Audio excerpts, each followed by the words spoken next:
Assalamualaikum warahmatullahi wabarakatuh. Apa kabar teman-teman KPI?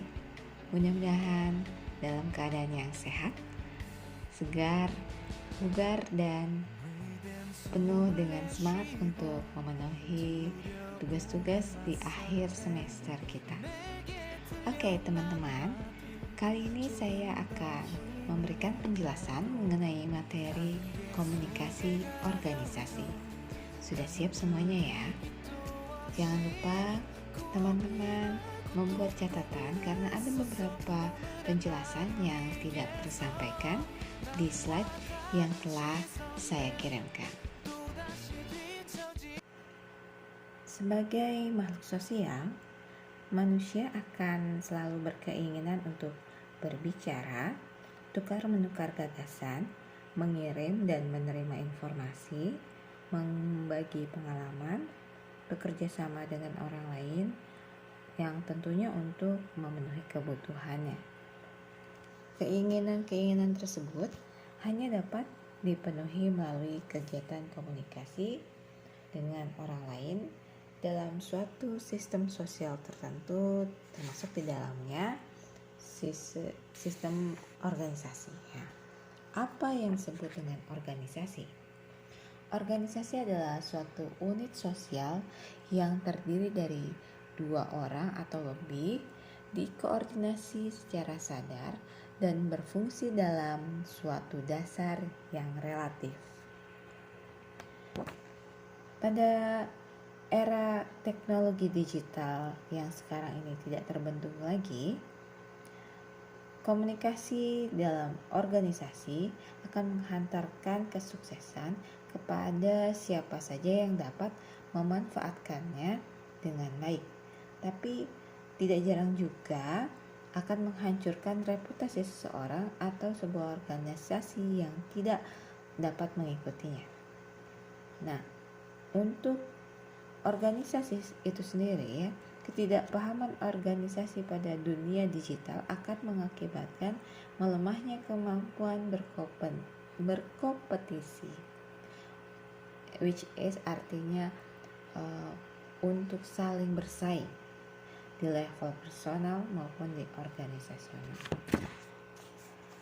Kesuksesan suatu organisasi akan dipengaruhi oleh kapabilitas dan kompetensi masing-masing individu serta kerjasama antar anggota tim dalam organisasi. Jadi, apa definisi dari komunikasi organisasi? Kalau ditinjau dari Yarni Muhammad di tahun 2002, beliau menyatakan bahwa komunikasi organisasi merupakan proses pertukaran pesan dalam suatu organisasi dan dipengaruhi oleh lingkungan itu sendiri.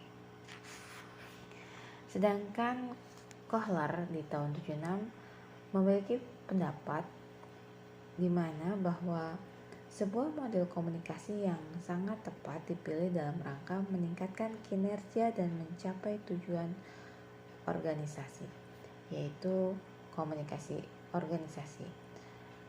Kalau di dalam komunikasi organisasi disebut juga ada juga yang menyebut model tata hubungan komunikasi dari para pemangku kepentingan di organisasi. Model komunikasi ini berfungsi untuk menyatukan bagian-bagian atau subsistem organisasi, kemudian juga mempermudah proses pertukaran informasi yang berjalan secara berkesinambungan, pertukaran pendapat, dan sikap yang dipakai sebagai dasar penyesuaian di antara sub-subsistem dalam organisasi maupun antara organisasi dengan mitra kerja. Berdasarkan definisi yang sudah disampaikan, maka kita sepakati saja bahwa komunikasi organisasi adalah proses komunikasi yang terjadi di suatu organisasi dan bertujuan untuk menjaga keharmonisan di antara berbagai pihak yang berkepentingan. Fungsi dari komunikasi organisasi itu sendiri meliputi informatif, mengatur, persuasif, dan integratif. Apa maksudnya informatif? Maksudnya dari informatif adalah komunikasi organisasi menyampaikan informasi-informasi kepada anggota organisasi. Tidak cuma itu, komunikasi organisasi juga mengatur hubungan antara orang-orang yang berada dalam sebuah organisasi. Di dalam komunikasi organisasi juga terdapat fungsi persuasif, di mana biasanya antara atasan atau bawahan akan mengarahkan untuk ide-ide yang mereka keluarkan. Sedangkan integratif adalah fungsi untuk perekat. Baik, sekarang kita masuk pada jenis-jenis komunikasi. Kita masuk pada komunikasi formal. Komunikasi formal adalah proses penyampaian pesan dengan memanfaatkan saluran-saluran formal. Nah, ciri-ciri dari komunikasi formal adanya arus komunikasi ke bawah lebih banyak. Ke bawah itu apa? Komunikasi ke bawah adalah komunikasi antara atasan dengan bawahan. Kemudian juga adanya kepentingan dinas. Jadi pada saat komunikasi formal banyaknya digunakan untuk komunikasi yang tujuannya untuk dinas. Ada lagi komunikasi formal lebih banyak menggunakan pesan tertulis dibandingkan lisan karena bukti tertulis lebih recorded, lebih tercatat ya. Komunikasi organisasi yang tipe formal juga digunakan melalui pertemuan seperti rapat resmi ya. Kemudian juga rapat-rapat himpunan. Itu adalah bentuk dari komunikasi formal. Dalam komunikasi formal juga terkait dengan jabatan-jabatan tertentu. Bisa itu sebagai atasan, bisa itu sebagai bawahan. Dan yang terakhir, komunikasi formal itu memiliki kepentingan organisasi. Kepentingan organisasi itu sendiri berkaitan dengan visi, misi, dan tujuan dari organisasi. Berikutnya kita akan membahas komunikasi non-formal.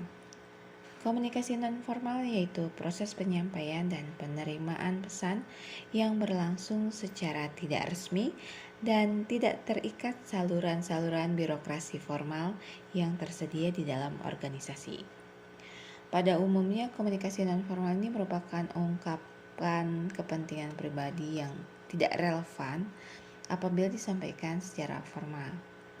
Demikian juga kalau kita berbicara komunikasi formal, tidak relevan kita menggunakan komunikasi non-formal ke dalamnya.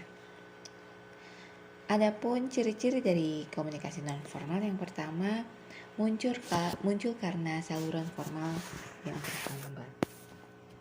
Komunikasi non-formal muncul biasanya karena saluran formal yang tersedia terhambat atau tidak dapat dimanfaatkan dengan baik. Memang ada kalanya kita menemui kesulitan untuk menggunakan saluran formal ya. Kadang-kadang saluran formal terasa kaku dan dengan sendirinya orang akan mencari saluran alternatif yaitu saluran non-formal. Misalnya, kita ingin menyampaikan ungkapan perasaan tertentu kepada atasan. Kalau kita menyampaikannya dalam saluran formal, maka akan melalui jalan yang panjang, berjenjang hingga kita memilih jalur yang non-formal aja kepada atasan. Misalnya dalam forum ramah tamah, kita ingin menyampaikan rasa terima kasih atas kunjungan atasan pada kelahiran anak kita. Itu kalau lewat komunikasi formal panjang banget, kita harus mengirimi surat bentuk terima kasih, kemudian disampaikan kepada sekretaris, baru disampaikan pada atasan. Tapi kalau jalur non formal kita bisa shortcut, jadi langsung menyampaikan secara lisan. Nah, ini juga berkaitan pada ciri berikutnya yang lebih fleksibel dan manusiawi ya. Komunikasi non formal itu digunakan untuk mengisi kebutuhan komunikasi yang tidak tersampaikan lewat komunikasi formal ya, yang prakteknya itu kadang-kadang justru lebih fleksibel dan manusiawi ya kalau di komunikasi non formal. Dan komunikasinya itu lebih bersifat lisan karena lebih banyak via yang tidak resmi ataupun melalui fasilitas sosial media atau jaringan pribadi kayak WhatsApp, SMS, Line ya. Kemudian, ciri berikutnya adalah penyebaran pesan sulit dikendalikan. Artinya apa? Artinya sesuai dengan sifat dari pesan lisan, bila pesan tersebut merupakan isu hangat dan menarik di organisasi, maka akan segera menyebar dengan cepat. Para anggota organisasi akan saling menyebarkan pesan secara berantai hingga kebenaran pesan tersebut juga sulit dikontrol. Kemudian, komunikasi non formal itu biasanya menentang kekakuan sistem birokrasi. Seringkali dalam komunikasi non formal sengaja dipilih untuk menentang kekakuan sistem birokrasi di organisasi.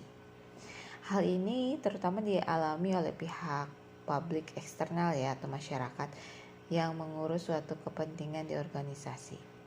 Daripada ngikutin jalur komunikasi formal yang berbelit-belit, kaku, lebih baik lewat pintu belakang. Nah, cap tempel gitu ya, salam amplop, menempuh jalur pintas yang sifatnya non formal. Oke, siapa yang sini kalau bikin SIM suka nembak? Ya, itu merupakan bentuk komunikasi non formal ya. Berikutnya, ciri yang terakhir adalah digunakan untuk menyampaikan usul dari bawah yang tidak tersalurkan melalui saluran formal. Jadi, komunikasi ini dapat dipergunakan oleh staf untuk menyampaikan usul dari bawah yang tidak dapat disalurkan melalui saluran formal. Misalnya aja nih, menyampaikan aspirasi, minta tuntutan kenaikan gaji secara nggak langsung ya, main sindir-sindiran ke atasan, itu merupakan bagian dari komunikasi non formal. Berbicara komunikasi formal ya atau non formal, kita akan berbicara mengenai arus aliran informasi. Jadi pada saat kita mengadakan komunikasi, ada arus aliran informasi yang terkandung di dalam komunikasi organisasi. Apa saja itu? Ada komunikasi vertikal, komunikasi horizontal, dan komunikasi diagonal. Arus komunikasi itu sendiri adalah suatu aliran atau jaringan penyebaran informasi yang terjadi di dalam suatu organisasi.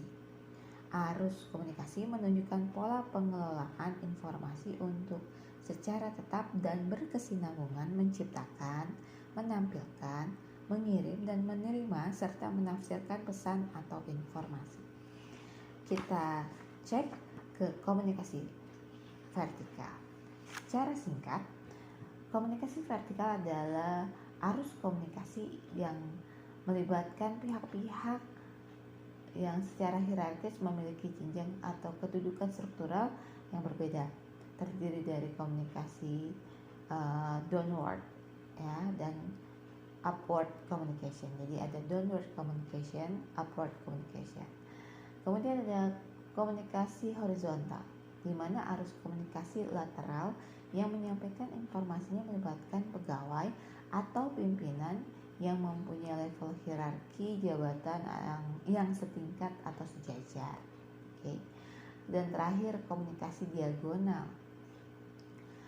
Komunikasi diagonal merupakan proses penyampaian dan penerimaan informasi yang berlangsung antara pegawai pada tingkat kedudukan yang berbeda, pada tugas atau fungsi yang berbeda, dan satu sama lainnya tidak mempunyai wewenang khusus. Kayak apa sih komunikasi diagonal? Teman-teman mungkin bisa membayangkan kalau teman-teman ke perpustakaan ya, di perpustakaan atau di TU, teman-teman akan berhadapan dengan staf TU. Itu adalah bentuk komunikasi diagonal. Staf TU memiliki komunikasi vertikal dengan wakil dekan, Sedangkan komunikasi staf TU dengan mahasiswa digolongkan pada komunikasi diagonal. Kebayang ya teman-teman? Oke, sekarang kita masuk pada bentuk dari komunikasi vertikal yang downward communication. Apa aja yang termasuk dalam downward communication? Yang pertama adalah instruksi pekerjaan. Jadi merupakan perintah mengenai apa saja yang harus dilakukan dan bagaimana melakukannya. Kemudian ada rasio pekerjaan yang merupakan penjelasan atau penjabaran bagaimana satu tugas berkaitan dengan tugas yang lainnya. Yang ketiga ada prosedur dan praktis. Hal ini merupakan sekumpulan informasi mengenai apa aja SOP, ya, standar operasi prosedur sebuah perusahaan, ya. Kemudian bagaimana regulasi, kemudian bagaimana kebijakan dan keuntungan yang diperoleh dari sebuah tindakan untuk sebuah perusahaan. Yang keempat ada feedback atau umpan balik, ya, informasi mengenai seberapa efektif kinerja seseorang. Dan yang terakhir adalah indoktrinasi. Ini merupakan informasi yang bertujuan untuk memotivasi para karyawan dengan memberi kesan tentang misi organisasi dan secara khusus bagaimana mereka terhubung dengan misi organisasi tersebut. Apa sih indoktrinasi itu? Saya akan cerita sedikit pengalaman saya di mana waktu saya bekerja di salah satu hotel di kota kelahiran saya. Jadi kalau pegawai ini sudah dirasa agak menyimpang, terlalu vokal atau terlalu keras pada aturan-aturan, misalnya minta kenaikan gaji atau adanya pelanggaran hak asasi menurut para karyawan, maka karyawan-karyawan atau pegawai-pegawai tersebut akan dikumpulkan dan diberikan indoktrinasi dari atasan, ya, untuk membentuk ini loh visi perusahaan kita, kemudian Anda itu ada di mana dalam visi kami, ya. Kebayang ya teman-teman? Oke, yang berikutnya bagian dari komunikasi vertikal adalah upward communication. Apa aja yang meliputi upward communication? Yang pertama, apa yang dilakukan oleh karyawan itu masuk dari bagian upward communication. Kemudian masalah-masalah pekerjaan apa yang tidak dapat terselesaikan. Yang ketiga, harapan-harapan apa yang diminta oleh bawahan untuk perbaikan. Dan yang terakhir adalah apa yang karyawan rasakan tentang rekan atau tentang pekerjaannya. Itu bagian dari evaluasi seorang atasan, leader atau pemimpin dalam komunikasi upward dengan bawahan. Nah, tadi sudah berbicara tentang komunikasi vertikal, sekarang kita masuk ke komunikasi horizontal. Apa saja nih yang termasuk pada komunikasi horizontal? Yang pertama adanya koordinasi tugas. Dengan sesama partner, kita akan berbagi tugas, mengkoordinasikan tugas. Itu merupakan bagian dari task coordination. Kemudian yang kedua adalah pemecahan masalah. Yang ketiga ada berbagi informasi. Yang keempat ada resolusi konflik. Dan yang kelima ada membangun kebersamaan. Oke. Berlanjut pada komunikasi informal. Jaringan komunikasi informal dalam organisasi disebut dengan desas-desus. Ada sebagian eksekutif yang sangat berhati-hati dengan arus komunikasi ini. Mereka sangat sensitif dan menganggap materi pembicaraan selalu mengandung konten negatif bagi organisasi. Namun, seorang eksekutif yang hebat justru akan memanfaatkan arus komunikasi ini sebagai kesempatan untuk memperoleh informasi berharga bagi perbaikan kinerja organisasi. Arus komunikasi informal, intensitas dan frekuensinya akan meningkat ketika para anggota organisasi mensinyalir jaringan komunikasi formal tidak mengakomodasi aspirasi anggotanya. Bagaimana karakteristik desas-desus itu sendiri. Yang pertama, tidak dapat dikontrol oleh manajemen. Ya. Kemudian dilakukan oleh sebagian besar karyawan karena dianggap lebih dapat dipercaya dan diandalkan. Dan yang ketiga, digunakan untuk memuaskan kepentingan orang-orang di dalamnya. Oke. Berikutnya kita masuk ke komunikasi eksternal. Komunikasi eksternal adalah komunikasi antara pimpinan organisasi dengan pihak luar organisasi yang dalam hal ini dilakukan oleh public relation officer. Ya, kalau teman-teman nanti bekerja di bagian humas, itu ada yang disebut dengan bagian public relation officer. Ya. Nah, dalam komunikasi eksternal itu sendiri terdiri dari komunikasi dari organisasi kepada halayak yang dilakukan dengan berbagai bentuk seperti majalah organisasi, artikel surat kabar, konferensi pers, kemudian ada juga komunikasi dari halayak pada organisasi. Nah, informasi yang disebar biasanya disebut opini publik ya teman-teman. Kalau teman-teman nanti mempelajari lebih dalam tentang hubungan masyarakat, akan lebih detail mengenai komunikasi eksternalnya sendiri. Next, kita masuk ke yang terakhir adalah jaringan komunikasi. Jaringan komunikasi merupakan gambaran, pola atau peta keteraturan hubungan yang terbentuk dari pelaksanaan komunikasi dalam jangka waktu dan tempat tertentu.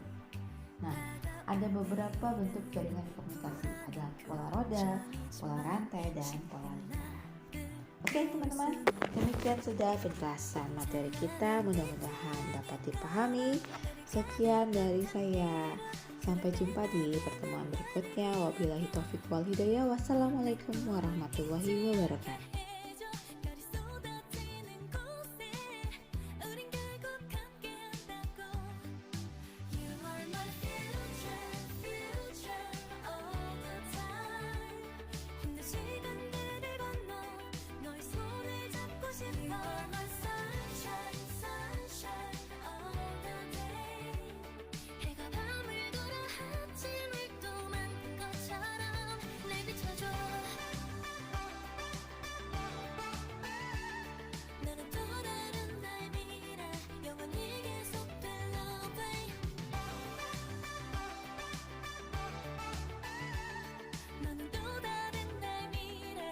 show